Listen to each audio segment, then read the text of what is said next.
홍씨의 사연 라디오입니다. 오늘의 이야기 지금 시작하겠습니다. 남자친구와는 반반 결혼을 하기로 했어요. 요즘 대출 끼고 반반 결혼하는 게 추세라고는 하지만 제 주변에 남자가 꼭 집을 해오진 않아도 여자보다 조금 더 해오는 사람들 찾는 건 어려운 일이 아니었습니다. 그래서 그랬나 반반 결혼을 하면 싸울 일도 없을 거고 결혼 생활도 화목하게 잘할 수 있을 거라 믿어 의심치 않았습니다. 하지만 사실상 따지고 보면 반반 결혼도 아니었어요. 여러분들이 저희 사연 들어보시고 한번 객관적으로 판단해 주시면 참 감사하겠습니다. 연애를 시작했을 때는 남자친구는 직장인이 아니고 취직준비생이었어요. 원래 한참 취직 준비를 하다가 연이은 실패에 적당한 중소기업 들어가서 일을 하고 있었는데 저랑 연애를 시작하기 전에 다니던 회사에 회의감을 느껴 더 늦기 전에 좋은 직장 들어가겠다고 퇴사를 한 상황이었습니다. 좋은 직장 들어가겠다고 노력하는 사람한테 당장 데이트 비용 내 돈 몇 푼 나가는 게 아까우니 다시 신물이 나서 그만둔 회사 돌아가라고 할 수도 없었고 적당한 데 찾아서 들어가라 하기도 뭐했어요. 그렇다고 남자친구가 데이트 비용을 아예 내지 않은 건 아니에요. 다니던 직장에서 모아둔 게 있었기도 해서 제가 자금 사정이 안 좋을 때는 데이트 비용을 다 낼 때도 있었고 최대한 보탤 수 있는 선에서는 보탰습니다. 그때는 연애 초반이기도 했고 이러나 저러나 가장 좋을 때는 마찬가지인데 그깟 돈 몇 푼 가지고 네가 덜 냈네, 내가 더 냈네 하면서 생색 낼 그런 것도 아니라고 생각했고요. 그리고 남자친구도 염치라는 게 있었기에 연애하는 동안 저한테 신세진다고 하면서 늘 미안해했어요. 안 써도 되는 돈인데 자기 때문에 맨날 돈을 쓰는 게 미안하다고요. 좋은 게 좋은 거라고 평생 백수로 지낼 남자친구도 아닌데 문제 없다 생각했습니다. 그렇게 1년 정도 더 연애를 했고 남자친구는 결국에 적당히 좋은 기업에 취직을 할 수 있었어요.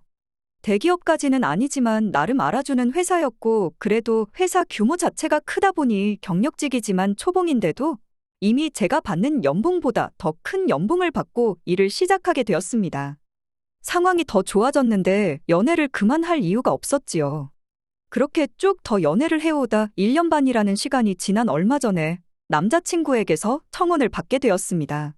결혼은 현실이라는 말이 참 와닿았던 게 그렇게 긴 시간을 연애하는 동안 다툰 적 한 번도 없었는데 평생을 함께하기로 하는 결혼을 승낙한 뒤로부터 참 많은 의견 충돌이 있었어요. 실제로 그 의견 충돌 덕분에 싸우기도 했고요. 결혼은 처음에 적었다시피 반반 결혼을 하기로 했었어요. 저는 남자친구보다 경력이 길었지만 벌이만 두고 본다면 더 적었어요. 반대로 말하자면 남자친구는 벌이는 좋았지만 일한 지 얼마 되지 않아 모아놓은 돈이 별로 없던 상황이었지요. 그래서 결혼 이야기가 막 오가기 시작할 때쯤엔 여전히 제가 더 많은 돈을 가지고 있긴 했지만 돈 자체만 두고 본다면 크게 차이가 나는 상황은 아니었습니다. 남자친구는 모자란 만큼의 돈을 자기 부모님한테서 지원받아 온다 하였고 그렇게 액수를 똑같이 맞춰서 반반 결혼을 하기로 했습니다. 하지만 남자친구가 집에서 받아온 지원금이라고 해봐야 고작 1,500 정도밖에 되지 않았고 저희가 모아놓은 돈만 가지고는 서울에서 신혼살림은커녕 반전세 들어갈 보증금 구하기도 힘들겠다 하는 생각이 들 정도였어요. 그나마 다행인 건 남자친구 회사에서 직원들 복지를 위해 좋은 금리로 대출을 해주는 제도가 있었다는 거예요. 그런데 막상 그걸 활용해 대출을 받으려니 한도가 그렇게 많은 편은 아니었습니다. 결국 여전히 전세라도 구하려면 추가적인 대출을 받아야 하는 상황이었어요. 남자친구는 자기 회사가 역시 큰 회사라서 너네 회사랑 다르게 복지제도가 좋네 어쩌네 하면서 온갖 잘난 척은 다 하더니 대출액이 그렇게 많지 않다는 사실을 알게 되니 그제서야 태도가 바뀌더군요. 반반 결혼하기로 했는데 대출 또한 당연히 반반 해와야 하는 거 아니냐며 저보고도 똑같은 금액을 대출받아 오란 말을 꺼내더라고요. 막상 대출받을 땐 이자는 같이 갚아나가자 하더니 이렇게 모자란 금액을 떠넘길 거라고는 생각도 하지 못했어요. 알겠다고는 했지만 제가 그만큼의 대출을 감당이나 할 수 있을지 확신이 없던 상황이었습니다. 그래서 결국 친정 부모님께 도움을 요청하게 되었어요. 원래는 부모님 도움 없이 살아가려고 했는데 그 돈을 마련할 방법이 도무지 보이지 않으니 결혼은 현실이라는 말이 또다시 와닿고 결국 부모님 손을 빌릴 수밖에 없었습니다. 그런데 친정부모님은 대출을 대신 받아주시는 대신에 집을 해주셨어요.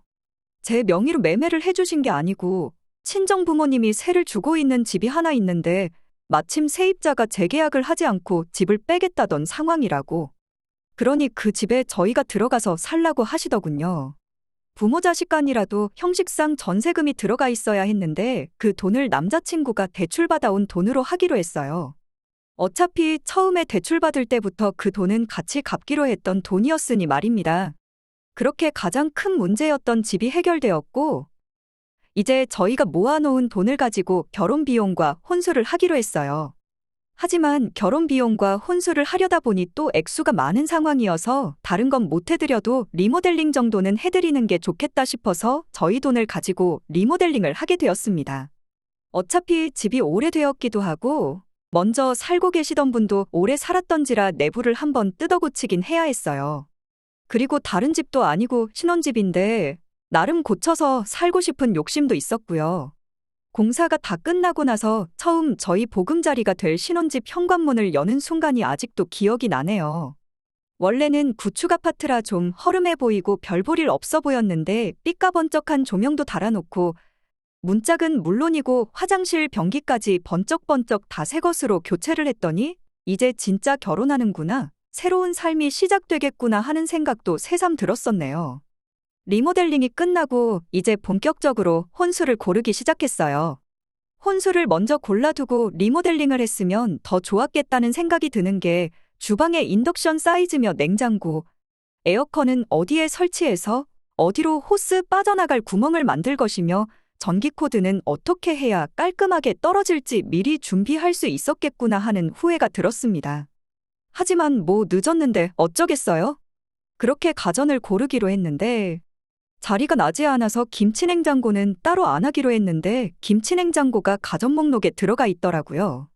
데이트할 때도 딱히 김치를 좋아하는 사람이 아니었던지라 웬 김치냉장고냐고 했더니 이건 지네 엄마 집으로 갈 거랍니다. 그 말을 듣고 어이가 없었지요. 웬 예비시댁 가전을 우리 혼수 목록에 넣냐고. 빼라고 하는데 가만 보니까 2개씩 있거나 필요 없는데도 들어가 있는 게 한두 개가 아니더라고요. 아예 엄마 집 가전 전체를 이참에 싹 다 바꿔드릴 생각이었나 봐요. 반반 결혼하기로 했는데 예비시댁 가전을 바꿔주는 게 뭐 하자는 플레이냐고 딱 잘라 말했어요. 그랬더니 남자친구가 노발대발하면서 너야말로 웃긴다고 우리 결혼 자금 가지고 엄마 집을 리모델링 해줘놓고 저보고 내로남불하고 있다고 소리를 치는 겁니다. 어차피 반반 결혼하기로 한 돈인데 니네 집에 리모델링으로 들어간 1,500만큼 우리 집에 가전제품 사서 보내겠다는데 그게 뭐 잘못된 일이냐며 입에 개거품까지 물고 소리를 치더라고요.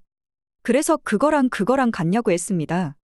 친정 부모님 덕에 우리가 아끼고 들어간 돈이 얼만데 그리고 리모델링이 우리가 살 만큼 살고 나서 나갈 때 해드리는 것도 아니고 우리 신혼집으로 살 집을 깔끔하게 고쳐서 살려고 한 거 모르냐고 따졌지요. 애초에 당장 그 집에서 몇 년을 더 살아야 할지도 모르는데 1,500만 원치 리모델링한 게 그렇게 아깝냐고 따졌더니 남자친구가 뻔뻔하게 한다는 소리가 아주 가관이더군요. 집을 자기가 해오는데 혼수까지 내 돈으로 하는 거나 마찬가지인 거 모르냐고 거기까지도 참았는데 남는 돈으로 내 부모 집에 가전제품 좀 바꿔드리겠다는데 뭐가 그렇게 문제냐고 하는 겁니다.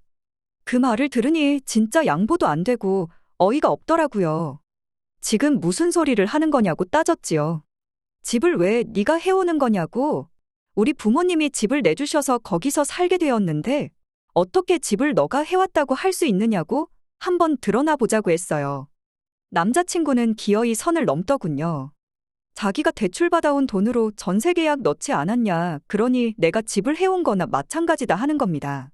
우리 어머니 덕분에 시세보다 훨씬 싸게 들어간 거고 그 대출마저도 같이 갚아나가기로 했는데 어떻게 그게 네 혼자 해온 돈이 되는 거냐고 했어요. 집에다 이야기해서 전세금으로 받으신 돈 빼줄 테니까 그 돈으로 이 집하고 같은 레벨의 신혼집 구해와 보라고, 그리고 대출도 어디 한번 혼자서 갚아보라고 했죠. 그러면 너가 집 해왔다는 소리 인정해주고 혼수로 시댁 가전을 싹 다 바꿔주든 효도여행으로 왕복 우주여행을 시켜드리든 내가 아무 말도 안 하겠다고 했습니다. 그랬더니 남자친구가 큰 소리 떵떵 치면서 어디 마누라 돈으로 어머니 아버지한테 효도나 거하게 한번 해야겠다고 두고 보자고 하더라고요. 그리고는 기분이 상했는지 일주일 동안 연락이 없다가 며칠 전에 연락이 왔습니다. 저보고 미안하다고 사과를 하더라고요. 자기가 너무 감정적이었고 억지를 부렸다고요. 그날 의견 다툼이 있어서 싸웠을 때 그날 그 순간 그 자리가 아니라 헤어지고 집에 온 뒤에 자기 직전인 그날 저녁에라도 저한테 전화해서 사과를 했다면 아마 그 사과를 받아줬을지도 몰라요. 자기 잘못을 뉘우치고 반성하는데 일주일이나 걸릴 일은 아니잖아요. 그런데 이렇게 긴 시간이 걸렸다는 건 아마 진짜로 자기가 그 돈만 가지고 집을 해올 수 있나 백방으로 알아보고 다녔겠지요. 그래도 연애한 시간이 2년이 넘는데 남자친구가 어떻게 생각하고 어떻게 행동했을지가 뻔히 보였어요. 그리고 문득 내가 연애할 때 알았던 그 사람이랑 참 다른 모습밖에 없는 사람이구나 하는 생각이 들었습니다. 그때는 염치라는 게 있는 사람인 줄 알았어요. 어떻게든 데이트 비용 내려고 노력하고 제 돈 쓰는 걸 가지고 미안해할 때는 말이지요. 그런데 이제 와서 보니 이렇게 모렴치한 사람이었나 싶고 이번 일이 시작이면 시작이지 끝은 아니겠다는 생각이 들더라고요. 그래서 연락 안 하고 지냈던 일주일을 빌미 삼아 파혼하자고 했습니다. 남자친구와는 그렇게 파혼하게 되었어요. 아니나 다를까 리모델링한 데 들어간 자기 돈 절반하고 대출 시작과 동시에 발생한 이자까지 해서 자기한테 800만 원을 보내라는 연락이 왔어요. 엎드려 비는 것까진 바라지도 않았지만 저렇게 칼같이 계산을 하고 나오니 이 사람한테 결혼은 나랑 함께 시작할 새로운 삶이 아니라 그냥 숫자 노름에 불과했구나 하는 생각이 들어서 오히려 후회는 없었습니다. 그리고 그 800만 원도 돌려줬어요. 대신 남자친구가 하려던 소원을 들어줬지요. 800만 원을 가지고 남자친구 부모님 집으로 김치냉장고며 에어컨이며 가전제품으로 사서 보내버렸습니다. 그걸 돈으로 돌려줘야지 왜 상의도 없이 그렇게 보냈냐며 노발대발하는 남자친구한테 그래도 너 덕분에 우리 엄마 집 리모델링 하게 되었지 않느냐고. 우리 엄마 재산이 더 늘어나게 된 거나 마찬가지인데 똑같이 갚아주는 게 이치에 맞는 것 같아서 그렇게 했다고 했어요. 지가 그래도 니네 집에 리모델링 해준 돈만큼 엄마 가전제품 바꿔주겠다는 소리는 기억을 하는지 제 말에 아무 대답도 못하고 전전긍긍 하고 있더라니까요. 그래도 마지막에 한 방 크게 갚아주고 열받아 하는 그 꼴을 봤으니 속은 참 후련했습니다. 이미 지나가 버린 시간은 돌아오지 않겠지만 그래도 후회가 남지는 않아요. 괜히 질질 끌어서 더 큰 후회를 했을 수도 있었을 테니 말입니다. 오늘의 이야기는 여기까지입니다. 이렇게 찾아주셔서 정말 감사합니다. 다음에도 더 좋고 더 통쾌한 사연으로 찾아뵙겠습니다.